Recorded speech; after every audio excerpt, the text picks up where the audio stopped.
Rumah Doa Segala Bangsa dan Deklarasi Hari Doa Nasional di Sentani, Kabupaten Jayapura, Papua.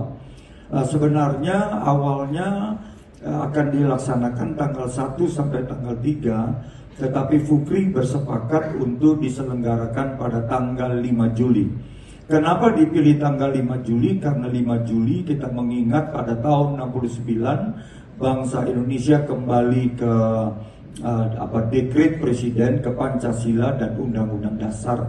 Jadi momentum 5 Juli untuk mengingatkan kita sekalian bahwa kita ikut membantu pembangunan manusia di Indonesia secara utuh, agar Indonesia tetap kokoh dengan konsensus kebangsaan di dalam doa, yaitu NKRI, Undang-Undang Dasar 45, Pancasila dan Bhinneka Tunggal Ika.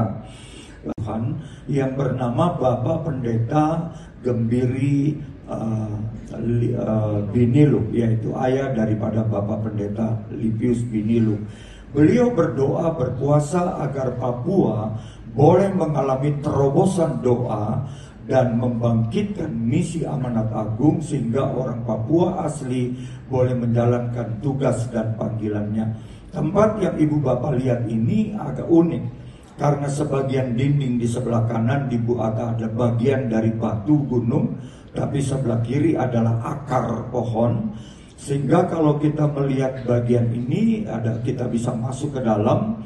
Dan kalau malam sangat dingin ya, di bawah 10 derajat Celcius. Dan orang tidak bisa datang ke tempat ini, hanya orang khusus. Kami datang di tempat ini menggunakan pesawat helikopter, tidak bisa jalan darat dan kendaraan apapun. Dan di tempat inilah ada seorang hamba Tuhan yang sudah berdoa sedemikian rupa untuk kegerakan puasa dan doa terobosan bagi Indonesia.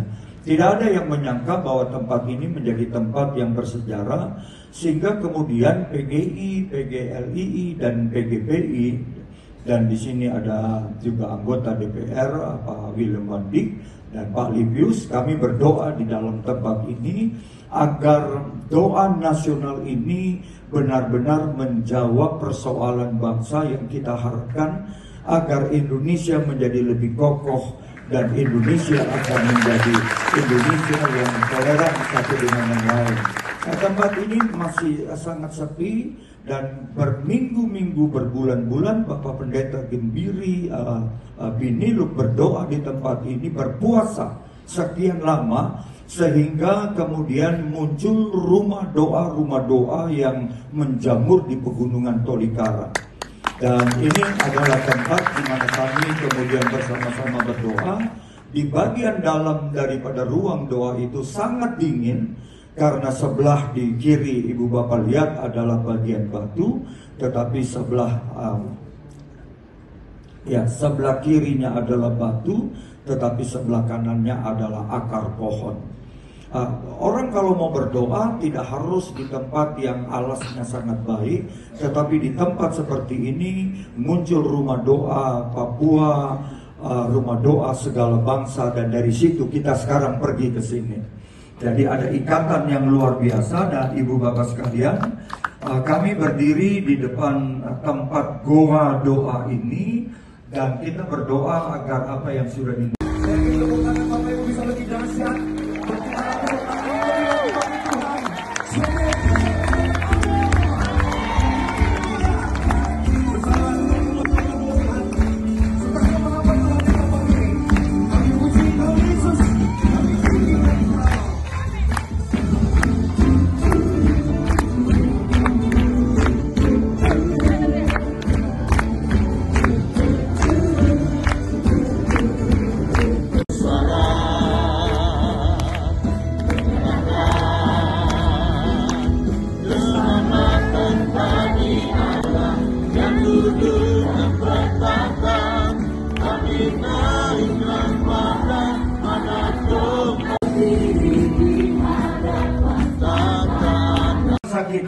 Kita berdoa buat pemilu 2024. Kita berdoa buat masa depan gereja. Kita bisa berdoa untuk itu semua. Nah, karena itu ketika kemudian Hizkia sudah berdoa, selesai doanya singkat, dan kemudian dia menangis dengan hati yang pilu. Yesaya keluar dari pelataran istana, belum jauh. Lalu Tuhan bilang ini, hai hambaku, balik lagi katakan kepada raja umatku, doanya telah kudengar, dan hidupnya akan kutambahkan 15 tahun lagi, dan dia akan datang ke rumah Tuhan.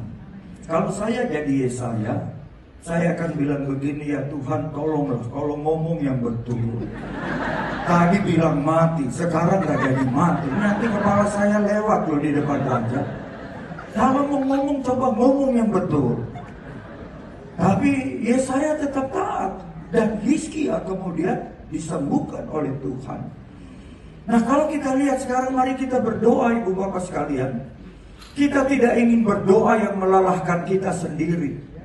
Kita juga tidak ingin berdoa, kemudian kita berdoa isinya marah-marah. Ya Tuhan, kalau suamiku tidak bertobat, tabrak saja dengan badai ya Tuhan, biar dia kapok. Kasihan suaminya ibu bapak.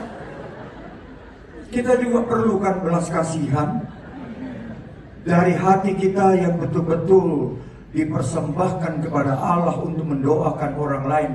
Ibu bapak, tahun 2023 disebut-sebut ada 5C, yaitu The Perfect Storm 2023. Yang pertama adanya COVID.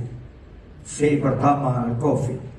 Kita tahu bagaimana korban yang terjadi. C yang kedua adalah konflik. Kita lihat bagaimana Rusia dengan Ukraina berkepanjangan, melebar kemana-mana. Yang ketiga itu climate change. Kita sedang menghadapi tantangan seperti ini. Konon Jakarta tahun 2040 separuh sudah tenggelam. Tantangan buat kita. Apa yang kita bisa buat? Kita berupaya tidak membuang sampah sembarangan dari plastik. Kita kurangi penggunaan seperti itu. Kita juga menghadapi C yang berikutnya adalah cost of living.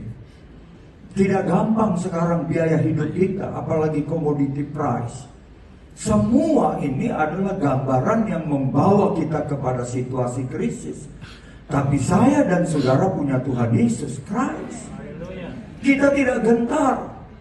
Saudara, sekali lagi kalau mau berdoa pakai bahasa kita masing-masing, sesuai dengan ungkapan hati kita dan lancarnya mulut kita. Tidak usah belajar seperti orang lain. Seringkali kita lihat pemimpin kita doanya hebat, kita belajar mati-matian berdoa seperti dia. Tidak. Saya dengan kawan-kawan menerjemahkan Alkitab Perjanjian Baru bahasa Betawi. Saya senang doa bahasa Betawi untuk doa Bapa kami. Nggak rumit. Babe kita nang disore dikudusin debe, nama babe datang debe, mau-maunya babe buat kita yang hidup. Keren ya saudara-saudara ya, Betawi.